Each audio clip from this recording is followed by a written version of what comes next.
భారతదేవుడి ఛానల్కి స్వాగతం. జై శ్రీరామ్.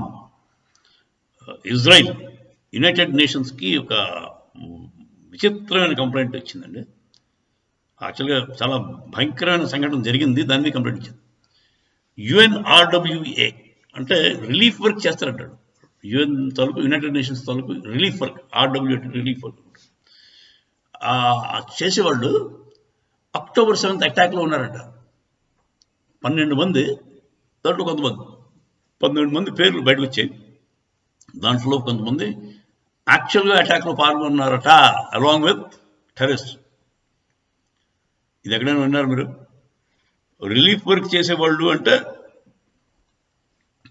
ఇప్పుడు మన ఈ హమాస్ వాళ్ళకి బోళ్ళు రిలీఫ్ మెటీరియల్ వస్తుందండి. బట్టలు, వామ్ క్లోత్స్, తర్వాత ఏమో ఫుడ్ ఐటమ్స్ అన్నీ వస్తాయి. అవన్నీ సప్లై చేయాలండి. బాధ్యతగా తీసుకెళ్ళి యుఎన్ఆర్డబ్ల్యూ వాళ్ళు ఎవరికి యాక్చువల్గా అవసరమో వాళ్ళకి ఇవ్వడం వాళ్ళ పని. ఆపం చేయడం మానేసి వీళ్ళు టెర్రరిస్ట్తో కొలాబరేట్ అయిపోయి వాళ్ళని ఎస్కేప్ రూట్లు తయారు చేయడం. అంటే ఇప్పుడు మెటీరియల్ వస్తుంది, మళ్ళీ ఆ ఎంటీ వ్యాన్ ఉంటుంది కదా, ఆ ఎంటీ వ్యాన్లో టెర్రరిస్టులు పడిపోతుంది ఇప్పుడు. అదొకటి. కానీ అది అది ఒక ఆస్పెక్ట్. ఇంకొకటి ఏంటంటే యాక్చువల్గా డైరెక్ట్గా ఇన్వాల్వ్ అయ్యారంటాడు. అక్టోబర్ 7th అటాక్లో ఈ ఆర్డబ్ల్యూఏ అంటే యుఎన్ఆర్డబ్ల్యూఏ మెంబర్స్ 12 మంది దాకా ఇన్వాల్వ్ అయి ఉన్నారు. ఎంత ఘోరం చూడండి. మరి ఇలాంటి వాళ్ళకి రిలీఫ్ ఎలా ఇస్తారండి? ఇప్పుడు మీరు ఇజ్రాయెల్ రిలీఫ్ మెడల్ ఆపేసింది, ఫుడ్ వెళ్ళకుండా ఆపేసింది అని పోషకవర్లు చెప్తారు. ఎలా ఇస్తారు? ఎలా ఆపకుండా ఎలా ఉంటారు? ఈ వ్యాన్ వెళ్తున్నాయి, ఆ రిటర్న్లో టెర్రరిస్టులు ఎస్కేప్ అయిపోతున్నారు. మరి అలాంటప్పుడు ఏదో చేయాలి కదండి. వాళ్ళే ఇజ్రాయెల్ వాళ్ళు వెర్రాళ్ళు కాదు, అమాయకులు గారు. సో యుఎన్కి ఈ కంప్లైంట్ ఇవ్వగానే అమెరికా, కెనడా, యూకే అన్నీ కూడా ఈ డబ్బులు ఇవ్వడం అనేసి ఫండ్స్ కట్ చేసి, ఎందుకు ఫండ్స్ ఎందుకు ఇస్తున్నాం, టెర్రరిస్ట్ని పోషించడానికా అని చెప్పి యుఎన్ఆర్డబ్ల్యూఏ ఫండ్స్ ఆపేశారు. దాంతో యుఎన్ టారెత్తిపోయాడు. యునైటెడ్ నేషన్స్ పనికిరాని ఆర్గనైజేషన్ అంతా అక్కడ మరి ఇస్లామిక్ భావజాలం ఎక్కువ, వాళ్ళు టెర్రరిస్ట్ ప్రోవే. లేకపోతే యుఎన్ కరెక్ట్గా నిజమైన దమ్మున్న ఆర్గనైజేషన్ అయితే మీరు చేసింది అక్టోబర్ 7th చేసింది చాలా తప్పు, అందరూ లొంగిపోండి, ఆ 400 మంది హోస్టేజెస్ని అప్పచెప్పండి, అప్పుడు మేము వెంటనే మేము ఇజ్రాయెల్కి చెప్పిన బాంబింగ్ ఆపేస్తాం అని చెప్పొచ్చు కదా. చెప్పలేదు. వీళ్ళు ఇజ్రాయెల్ ఆపే అంటారు, కానీ వాళ్ళు ఏం చేయాలి చెప్పరు. టెర్రరిస్టులు ఏం చేయాలి? టెర్రరిస్టులు దగ్గర హోస్టేజెస్ ఉన్నారు ఇప్పుడు ఇంకా 150 మంది 110 మంది ఉన్నారు. వాళ్ళని జాగ్రత్తగా తీసుకెళ్ళి అన్కండిషనల్గా. దానికి మంతనాలు మళ్ళీ మేము వీళ్ళతో నువ్వు వాడిచ్చే మాకు కొన్ని కోట్ల డబ్బులు ఇచ్చే ఏంటండి. టర్కీ గాడు దానికి బ్రోకరు. ముందు అసలు టర్కీనే అటాక్ ఇవ్వాలంట. టర్కీని తీసుకెళ్ళి లోపల చెప్తే టర్కీ చిన్న దేశం అది. ఆడికి బ్రోకరేజ్ పని చేయాల్సిన అవసరం ఉందండి దొంగ వేసాలతోటి. అంటే ఇప్పుడు మీరు కిడ్నాప్ చేయవడో పిల్లల్లో పడిపోతాడు. ఆడు కిడ్నాపర్ పోలీసుడు వచ్చి ఇంత ఇస్తానంటున్నారండి అని వచ్చి వీడి పోలీసుడు బ్రోకరేజ్ చేస్తాడు మనకి. అంటే పోలీసుడు వాళ్ళు కలిసిపోయినట్టే కదా. అందుచేత యుఎన్లోనే తేడా ఉంది.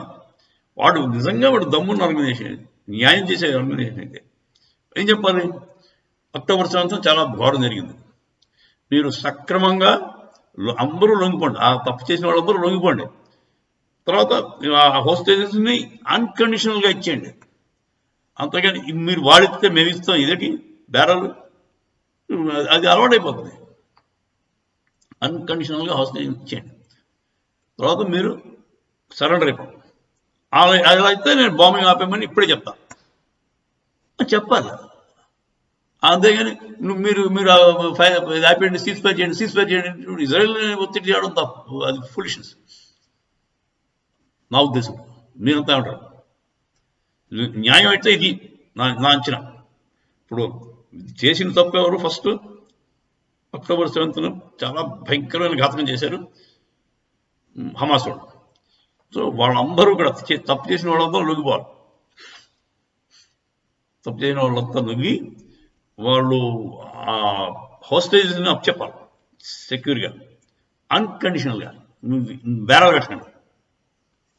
అప్పచెప్తే అప్పుడు వెంటనే ఆపేస్తాడు ఇజ్రాయెల్. అప్పుడు ఇజ్రాయెల్ ఇంకా ఆగిపోతే అప్పుడు చెప్తామంట, మనం అడుగుతాం గట్టిగా అని. యుఎన్ వాడు ఆ స్టాండ్ తీసుకోవాలి. లేదు ఎంతసేపు ఇజ్రాయెల్ మీద ఒత్తిడి.